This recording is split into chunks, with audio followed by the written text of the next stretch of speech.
Welcome back to the channel, where we explore stories that the world thought were solved but continue to echo with mystery and controversy. Today, we turn to one of the most debated cases of the 21st century, a story that began in a quiet Italian town and soon captured international headlines. It is the case of Meredith Kercher and Amanda Knox. The story starts in November 2007, in Perugia, a picturesque university town in central Italy. Perugia is well known for its medieval streets, historic architecture, and its reputation as a vibrant student hub that welcomes young people from all over the world. Among those who had come to study there was Amanda Knox, a 20-year-old exchange student from Seattle, United States. She shared a house with 3 other young women, including Meredith Kercher, a 21-year-old student from the United Kingdom. On the evening of November 1, 2007, everything changed. When Meredith did not show up for social plans, her friends became concerned. The following day, police discovered her in her bedroom. The scene was grim and disturbing, and within hours it became clear that this was no ordinary crime. A young woman's life had been taken, and the investigation that followed would soon spiral into one of the most controversial legal battles in modern history. The case immediately attracted widespread media coverage. Journalists flooded Perugia, drawn by the shocking circumstances and the fact that the main people under suspicion were young students from different countries. Amanda Knox, who had barely arrived in Italy for her studies, suddenly found herself at the center of a storm she could not control. Together with her Italian boyfriend, Raffaele Sollecito, she was brought in for questioning. Their statements, their behavior, even their body language were analyzed, dissected, and turned into headlines around the world. Italian investigators faced tremendous pressure to deliver answers quickly. The murder of an international student was not only a local tragedy but also a matter of international concern. Early in the investigation, another figure entered the picture, Rudy Guede, a young man originally from Ivory Coast, who was later found to have DNA traces linking him to the crime scene. But rather than bringing clarity, the inclusion of Guede complicated the case even more. From the very beginning, the investigation was criticized for errors and contradictions. Evidence was collected under questionable conditions, and much of the narrative built against Knox and Sollecito seemed to rely on speculation rather than solid proof. Yet, at that time, few people knew how many twists and turns the legal battle would take. For now, what we must understand is that the murder of Meredith Kercher was not only a tragedy for her family and friends, but it also became the foundation of a decade-long courtroom drama. And at the center of it stood Amanda Knox, a young woman who left her home country seeking adventure and knowledge, but instead found herself caught in one of the most sensational trials of her generation. After the shocking discovery in Meredith Kercher's bedroom, investigators in Perugia quickly began piecing together what might have happened. The atmosphere was tense, with police under immense pressure to deliver fast results. Local authorities, along with forensic teams, combed through the apartment, gathering fingerprints, DNA traces, and any signs of forced entry. But within days, attention shifted to those closest to Meredith, her roommates and friends. In many criminal investigations, those who lived in the same space or were last seen with the victim often come under early suspicion. In this case, Amanda Knox, her Italian boyfriend Raffaele Sollecito, and even the housemates were brought in for questioning. Amanda had arrived in Italy only a few weeks earlier. She was still adjusting to the rhythms of student life in Perugia, attending classes, working part-time, and spending much of her free time with Raffaele, whom she had only just started dating. For the authorities, however, Amanda's behavior during questioning raised eyebrows. Reports at the time described her as calm, at times detached, and even playful qualities that some investigators interpreted as suspicious, though cultural differences and the shock of the situation could easily explain them. The questioning sessions grew intense. Investigators interrogated Amanda and Raffaele for hours, often without proper legal assistance or translators. During one such late-night session, Amanda, exhausted and under pressure, signed a statement suggesting that Patrick Lumumba, a local bar owner she occasionally worked for, might have been involved. This accusation was later proven false, and Lumumba was completely cleared. Still, that statement became a turning point. It deepened suspicion against Amanda and ultimately led to her arrest. Meanwhile, another name emerged, Rudy Guede, a young man with a troubled past who was loosely connected to some students in Perugia. Evidence would later show his DNA inside Meredith's room, on her belongings, and at the crime scene itself. Guede quickly fled Italy but was tracked down in Germany and extradited back.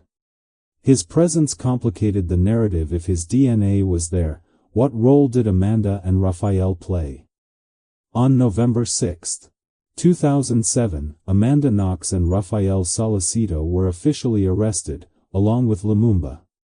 Lumumba was released soon after, but Amanda and Raffaele remained behind bars, accused of being part of a violent crime. The news spread like wildfire. Headlines around the world painted the young American student as a femme fatale, using nicknames like Foxy Knoxy, taken from a childhood soccer profile. For many observers, the case became less about evidence and more about image and perception. From that point forward, the investigation no longer centered solely on Meredith Kercher's life and tragic death. Instead, it became a global spectacle, with Amanda Knox thrust into the spotlight as both suspect and symbol. While Rudy Guede's trial would later deliver a conviction based on clear DNA links, Amanda and Raffaele's involvement remained far more complex, tied to circumstantial evidence and disputed forensic findings. This early phase, the arrests, the interrogation methods, and the international headlines set the stage for years of trials, appeals, and reversals. What began as a straightforward investigation had now spiraled into a story of conflicting narratives, cultural misunderstandings, and a courtroom drama that would last nearly a decade. As Amanda Knox and Raffaele Sollecito sat in prison awaiting trial, another figure in this case was moving through the Italian justice system on a separate track, Rudy Guede. Guede was a young man originally from Ivory Coast who had grown up in Italy. He had a complicated past, sometimes described as friendly and social, but also known to police for petty thefts and unstable behavior. While he was not a close friend of either Meredith or Amanda, he was loosely connected to the student community in Perugia. It was through these casual circles that his name eventually surfaced in the investigation. What made Guede stand out was not his reputation, but the scientific evidence. Forensic experts found his fingerprints and DNA inside Meredith's bedroom, on her handbag, and even in the bathroom. Unlike the controversial traces that prosecutors later tried to connect to Knox and Sollecito, the material linked to Guede was substantial and clear. He could not deny being present in the house that night. When questioned, Guede offered shifting stories. At first, he claimed he had been in the apartment with Meredith, but that he had left the room at the time of the attack and returned to find her injured. Later, he suggested that Amanda and Raffaele were somehow involved, though his credibility was questioned due to the inconsistencies in his accounts. For investigators, however, the physical evidence against him was strong enough to move forward with prosecution. Unlike Amanda and Raffaele, who would face long and drawn-out trials, Guede's case was handled through a fast-track procedure in 2008. This type of trial, requested by his lawyers, typically results in a reduced sentence in exchange for a quicker verdict. In October 2008, Rudy Guede was convicted of the murder and sexual assault of Meredith Kercher. He was sentenced to 30 years in prison, though later appeals reduced his term to 16 years. This conviction should have provided clarity.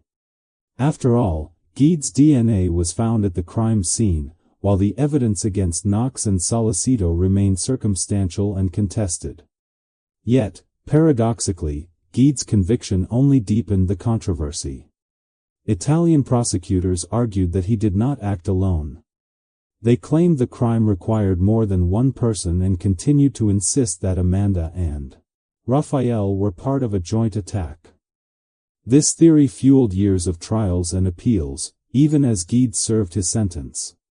To the public, it created a confusing picture. If Guede's guilt was scientifically proven, why were Amanda and Raffaele still entangled in the case? And if investigators believed multiple people were involved, why was there no conclusive evidence pointing to them? Over time, Guede's role became one of the most debated aspects of the entire case. To some observers, he was the obvious sole perpetrator. To others, he was part of a larger narrative crafted by prosecutors. His conviction brought partial closure in legal terms, but it left the broader story unsettled, paving the way for the courtroom battles that kept Amanda Knox in the headlines for nearly a decade. While Rudy Guede's conviction seemed to bring part of the story into focus, it did not end the investigation. Instead, prosecutors in Perugia turned their attention more heavily toward Amanda Knox and Raffaele Sollecito. For them, the case was never about one individual acting alone. It was about a group crime, a narrative that placed Amanda and Raffaele at the center of events.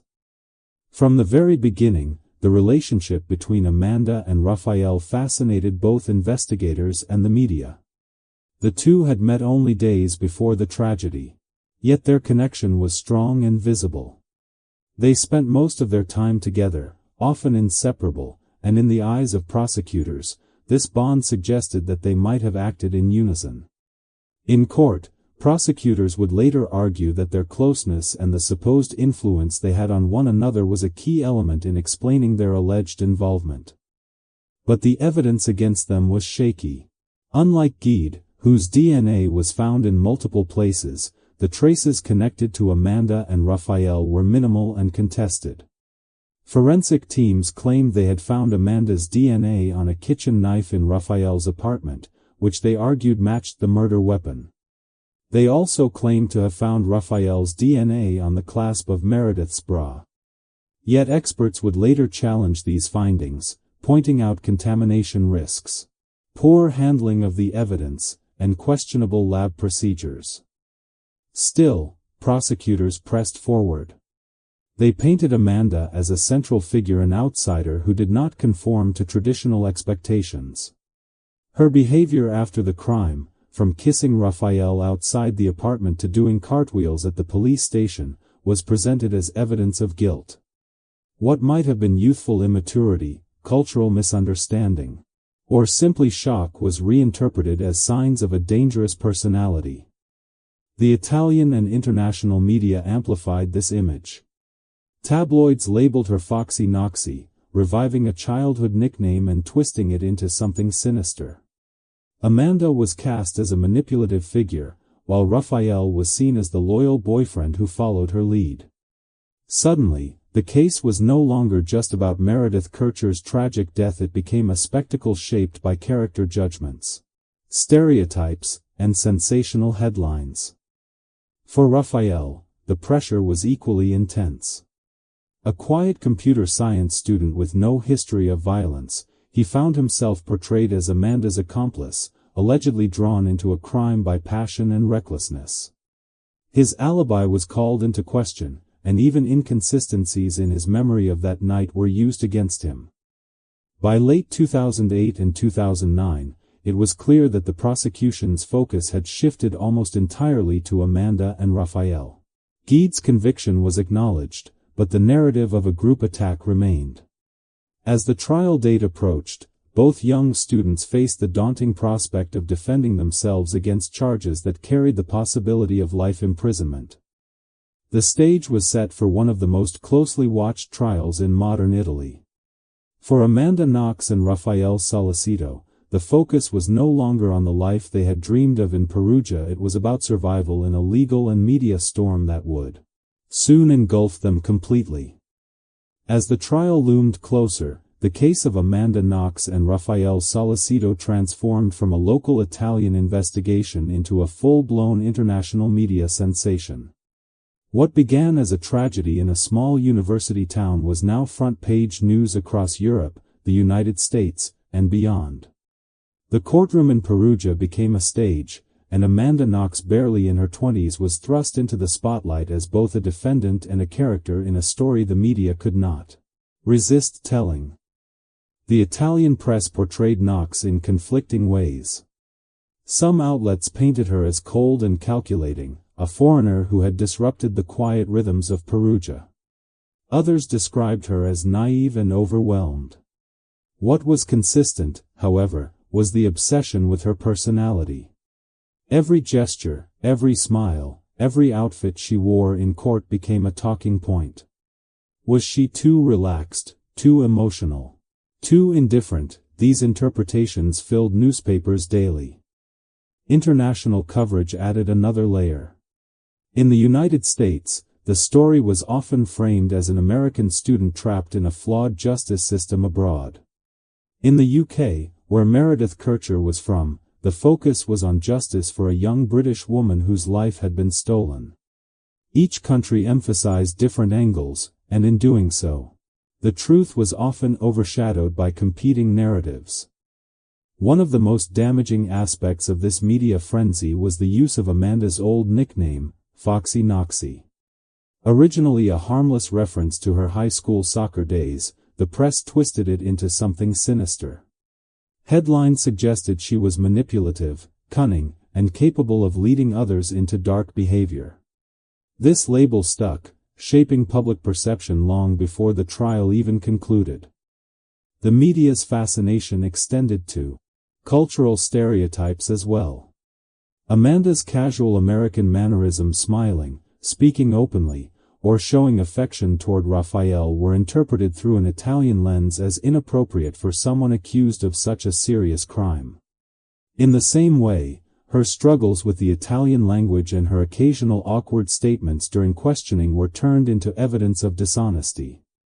Raffaele, too, was not spared from the spotlight. The press described him as the quiet accomplice, the devoted boyfriend who would do anything for Amanda. Stories speculated about their relationship, suggesting a passionate and reckless bond that might explain involvement in the crime. Whether or not these portrayals had any basis in reality mattered little. What mattered was how easily they captured headlines. Meanwhile, Meredith Kercher's memory was often lost in the chaos. Her family, devastated by the loss of their daughter, asked for privacy and dignity, yet the circus-like atmosphere surrounding the trial often pushed Meredith herself into the background. The very person at the heart of the case was at times reduced to a footnote in the story of Amanda Knox. This relentless coverage influenced not only public opinion but also the courtroom atmosphere. Jurors and judges could not escape the tidal wave of media commentary, and the line between fact and speculation blurred. By the time the trial began in earnest, Amanda Knox and Raffaele Sollecito were no longer just defendants. They had become global symbols, caught between sensational headlines and the search for truth. By the time Amanda Knox and Raffaele Sollecito's first trial began in 2009, the stage had already been set.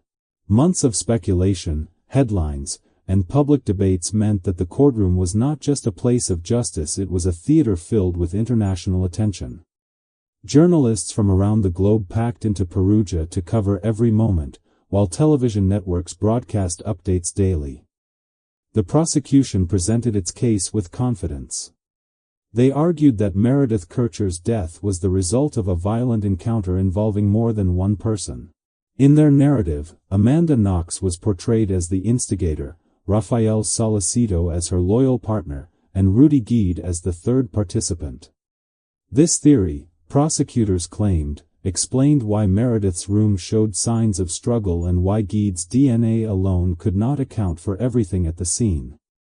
To support this theory, the prosecution leaned heavily on forensic evidence. They pointed to the kitchen knife found in Raffaele's apartment, claiming it bore Amanda's DNA on the handle and Meredith's DNA on the blade. They also cited a bra clasp collected from the crime scene, which was said to contain traces of Raffaele's DNA. Yet both pieces of evidence would later be criticized for poor handling and possible contamination. At the time, however, they became central pillars of the prosecution's case. Beyond the science, the trial also focused on Amanda's behavior. Prosecutors described her as manipulative and untrustworthy, highlighting inconsistencies in her statements and her accusation against Patrick Lumumba, which had already been proven false. They framed her actions smiling in court, showing affection to Raffaele as signs of a lack of remorse. The courtroom became less about what could be proven and more about how Amanda was perceived. The defense countered by pointing out the weaknesses in the evidence. They argued that the forensic findings were unreliable and that no solid link tied Amanda or Raffaele directly to the crime scene. They emphasized that Rudy Guede's DNA was everywhere, while Amanda's and Raffaele's were virtually absent from Meredith's room. Still, fighting against both the prosecution and the tide of public opinion proved difficult. As the trial stretched on, it became a battle not only of facts but of narratives. The prosecution offered a sensational story of a chaotic night fueled by jealousy or reckless behavior. The defense argued for a simpler explanation that Guede acted alone and that Amanda and Raffaele were caught in a storm of suspicion and flawed investigation. In December 2009, after nearly a year of proceedings, the verdict was delivered. Amanda Knox was found guilty of murder and sentenced to 26 years in prison. Raffaele Sollecito received a 25-year sentence. For many, the outcome was shocking. In the United States, headlines mourned the fate of a young woman far from home. In Italy, reactions were more divided. Some saw justice served, others saw doubt. But this was only the beginning. The convictions did not end the story. They opened the door to years of appeals, reversals, and renewed debates. Amanda Knox and Raffaele Sollecito were no longer just suspects, they were now convicted criminals, determined to fight for their freedom. The guilty verdict in 2009 sent shockwaves across the world. Amanda Knox and Raffaele Sollecito were both behind bars, convicted of a crime they insisted they had not committed. Yet in Italy's justice system, a conviction does not always mark the end. Defendants have the right to appeal, and for Amanda and Raffaele, this appeal would become a turning point in their long legal battle. By 2010, preparations for the appeal were underway. Their lawyers focused on what many critics had already highlighted: the weaknesses in the forensic evidence. The knife said to be the murder weapon had not been handled with proper scientific rigor. The bra clasp, which prosecutors used to connect Raffaele to the crime scene, had been collected 6 weeks after the initial investigation, raising serious concerns about contamination. As the appeal began in late 2010, the defense requested an independent review of the DNA evidence. This decision proved crucial. 2 respected forensic experts were brought in to re-examine the supposed DNA traces.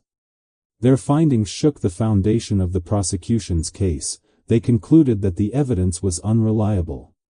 The knife did not show Meredith's DNA beyond a reasonable scientific threshold, and the bra clasp had likely been contaminated after weeks of exposure at the crime scene. Meanwhile, the defense also emphasized Rudy Guede's conviction. If Guede's DNA was found all over the scene, they argued, why was there virtually no solid physical evidence linking Amanda and Raffaele? To many observers, the logic was simple: if Guede was guilty, it was far more plausible that he acted alone. Outside the courtroom, the media circus continued, but the narrative began to shift. International voices grew louder in questioning the fairness of the original trial. In the United States, the case was increasingly seen as a miscarriage of justice, while in Italy, public opinion remained divided. Still, the spotlight kept pressure on the legal system to ensure transparency in the appeal process. The hearing stretched into 2011, with each new revelation weakening the prosecution's theory. By the autumn of that year, the momentum had shifted. Judges and jurors in the appeals court were faced with a troubling reality. The evidence that once convicted Amanda and Raffaele no longer seemed strong enough to uphold the verdict. On October 3, 2011, the decision came. The court overturned the convictions, acquitting Amanda Knox and Raffaele Sollecito of murder. The courtroom erupted. Tears, gasps, and relief filled the air. Amanda, after spending 4 years in prison, was finally free to return home. That same evening, she boarded a flight back to the United States, greeted by a media frenzy upon her arrival in Seattle. For her family and supporters, the acquittal was a moment of vindication. For Meredith Kercher's family, however, the pain remained. Their daughter was gone, and the legal process had turned into a decade-long spectacle. Even though Amanda and Raffaele had been cleared, questions lingered. Was justice truly served, and was the full truth about that night in Perugia ever going to be known? When Amanda Knox returned home in 2011 after her acquittal, many thought the story was finally over. She had spent 4 years in prison, endured global scrutiny, and now seemed to have her life back. But in Italy, the case was far from closed. The prosecution appealed the acquittal, and in a surprising twist, Italy's highest appeals court, the Court of Cassation, ordered that Amanda Knox and Raffaele Sollecito must face yet another trial. This decision stunned the world. In most countries, a person acquitted of a crime cannot be retried for the same charge. But Italy's legal system is different. Its multi-tiered process allows verdicts to be challenged, overturned, and even reinstated. For Amanda, who had already returned to her family in the United States, the thought of being dragged back into the Italian courts was devastating. The new trial began in 2013 in Florence. Prosecutors once again presented their theory of a group crime, claiming that Amanda, Raffaele, and Rudy Guede acted together on the night Meredith Kercher lost her life. They reintroduced the disputed DNA evidence, despite the independent review that had already discredited it during the previous appeal. They also leaned heavily on character portrayals, suggesting Amanda's behavior after the crime reflected guilt rather than shock. The defense, as before, emphasized the lack of reliable forensic evidence. They reminded the court that Guede's conviction already established his presence and his role in the crime. Amanda and Raffaele, by contrast, had no solid physical ties to the scene. Yet despite these arguments, the atmosphere in the courtroom once again seemed weighted by public opinion, media influence, and the lingering shadow of Meredith's tragic death. In January 2014, the Florence court delivered its verdict. To the shock of Amanda, Raffaele, and their supporters, the convictions were reinstated.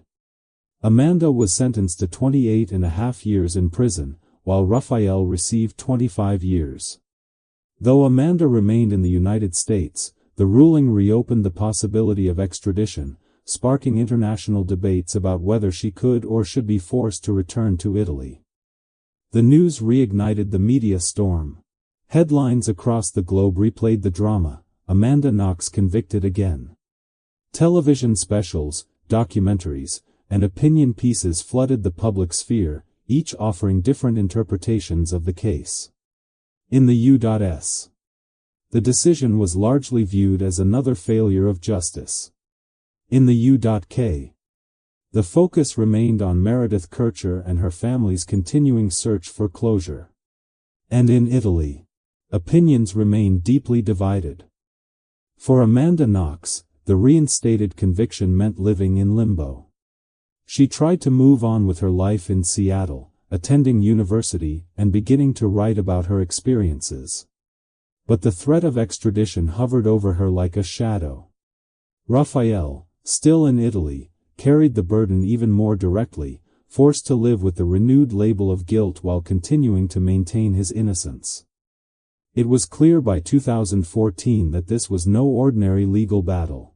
The case had become a test of Italy's justice system, an example of how evidence, media narratives, and cultural biases could collide in unpredictable ways. And although the conviction was back in place, the final chapter had yet to be written. By early 2015, Amanda Knox and Raffaele Sollecito had lived through years of emotional whiplash. First arrested in 2007, convicted in 2009, acquitted in 2011. And then convicted again in 2014. Their lives had become a relentless cycle of uncertainty. For both of them, everything now depended on one final review, the Italian Supreme Court of Cassation. This would be the ultimate ruling, the end of a legal journey that had lasted nearly 8 years. The stakes were enormous. If the convictions from 2014 were upheld, Amanda faced the terrifying possibility of extradition from the United States back to Italy. Raffaele, still living in Italy, would be forced to return to prison and serve out a lengthy sentence. Both were emotionally exhausted, yet determined to fight for their innocence one last time. In March 2015, the case reached the Supreme Court in Rome. For weeks, the judges reviewed thousands of pages of testimony, forensic reports, and previous rulings. This was not just another trial, it was a re-examination of the entire investigation from the very beginning. And this time, the judges looked closely at the inconsistencies that had plagued the case for years. They questioned the reliability of the forensic evidence, especially the kitchen knife and the bra clasp that had been used to implicate Amanda and Raffaele. They noted the serious procedural flaws in how evidence was collected and preserved. They highlighted contradictions in the prosecution's theory, pointing out that the idea of a group attack was speculative and unsupported by credible proof. Finally, on March 27, 2015, the court delivered its ruling. In a dramatic reversal, Italy's highest court overturned the convictions of Amanda Knox and Raffaele Sollecito once and for all. The judgment went further than a simple acquittal. The court declared that there had been stunning flaws in the investigation, glaring errors in the handling of evidence, and that the accusations against Knox and Sollecito were entirely without merit. For Amanda, the decision was life-changing. She was free not just physically, but legally. She would not face extradition, and she could finally begin rebuilding her life outside the shadow of Italian prison walls. Raffaele, too, was cleared, though his years of stigma and lost opportunities could never be fully repaired. The reaction was immediate. In the United States, the ruling was celebrated as a triumph of justice after years of uncertainty. In Italy, reactions were mixed. Some saw it as an embarrassing admission of failure by the legal system, while others still clung to suspicions about Knox and Sollecito. For the Kercher family in the UK, the ruling provided no true closure. They had lost Meredith, and no court decision could bring her back. The 2015 exoneration closed the murder chapter of the case. But it left behind a trail of questions about investigative errors, media sensationalism, and the immense human cost of a flawed process. For Amanda Knox, it marked the end of one of the longest and most controversial legal sagas of modern times. Although the Italian Supreme Court officially exonerated Amanda Knox and Raffaele Sollecito in 2015, the legal journey did not end there. Beyond Italy's borders, another institution weighed in on the case: the European Court of Human Rights (ECHR). This court, based in Strasbourg, France, is tasked with ensuring that the rights of individuals in member states of the European Convention on Human Rights are respected. For Amanda Knox, this court would become a key part of her story. The focus was not on guilt or innocence regarding Meredith Kercher's death, but rather on how Amanda had been treated during the investigation and trial process. From the very beginning, her supporters argued that her basic rights had been violated. She was questioned for hours without a lawyer present. She struggled with the Italian language, often without a proper interpreter. She was young, exhausted, and inexperienced, yet pressured into signing statements she later said she did not fully understand. In 2013, Knox brought her case before the European Court, claiming that her human rights had been breached during those early interrogations. After years of review, the ECHR delivered its ruling in January 2019. The court sided with Amanda Knox, declaring that Italy had indeed violated her rights during the critical first stages of the investigation. Specifically, the ECHR found that Amanda had not been provided with adequate legal and linguistic assistance when she was most vulnerable. This was a serious violation of Article 6 of the European Convention, which guarantees the right to a fair trial. The court also criticized the Italian authorities for the way they handled her interrogation, noting that her statements taken under such conditions should never have been used against her. While the ruling did not change the outcome of the murder case, which had already ended in acquittal, it added weight to Amanda's long-standing claims that she had been mistreated and misrepresented. The European Court awarded her compensation for the violations, though the amount was symbolic compared to the years of turmoil she had endured. The decision was significant on a broader scale as well. It highlighted the importance of protecting the rights of foreign nationals caught in legal systems abroad. For many observers, it served as a warning that cultural differences, language barriers, and intense media pressure can lead to miscarriages of justice if fundamental rights are ignored. For Amanda Knox, the ruling offered a measure of validation. She had always maintained that her original statements, especially the false accusation against Patrick Lumumba, were the result of coercion and confusion. The ECHR's judgment confirmed that her treatment had been unfair and that her rights had not been safeguarded when she needed them most. Even though the ruling came years after her exoneration, it helped shift the narrative. Amanda was no longer just the subject of tabloid headlines. She was also recognized as someone whose human rights had been violated in the process of seeking justice. And for her, that acknowledgement mattered. Even after Amanda Knox and Raffaele Sollecito were definitively cleared of murder in 2015, one legal shadow continued to follow Amanda, the defamation charge tied to her false accusation against Patrick Lumumba. This part of the story dates back to the earliest days of the investigation in November 2007. During a long and exhausting police interrogation, Amanda signed a statement suggesting that Lumumba, a Congolese-born bar owner in Perugia who had once employed her part-time, was involved in Meredith Kercher's death. Lumumba was quickly arrested, but within days, it became clear he had a solid alibi. He was at his bar the night of the crime, confirmed by multiple witnesses. He was released, but the damage was already done. Amanda later explained that she had been under extreme psychological pressure during that interrogation. She described being young, sleep-deprived, frightened, and questioned for hours without proper legal or linguistic support.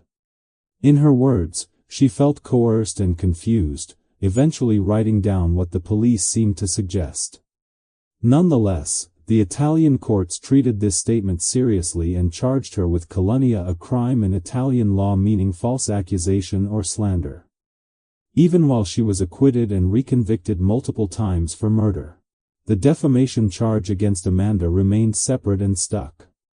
In fact, in 2009, she was convicted of defaming Patrick Lumumba and sentenced to 3 years in prison for a time that was considered served as part of her overall imprisonment.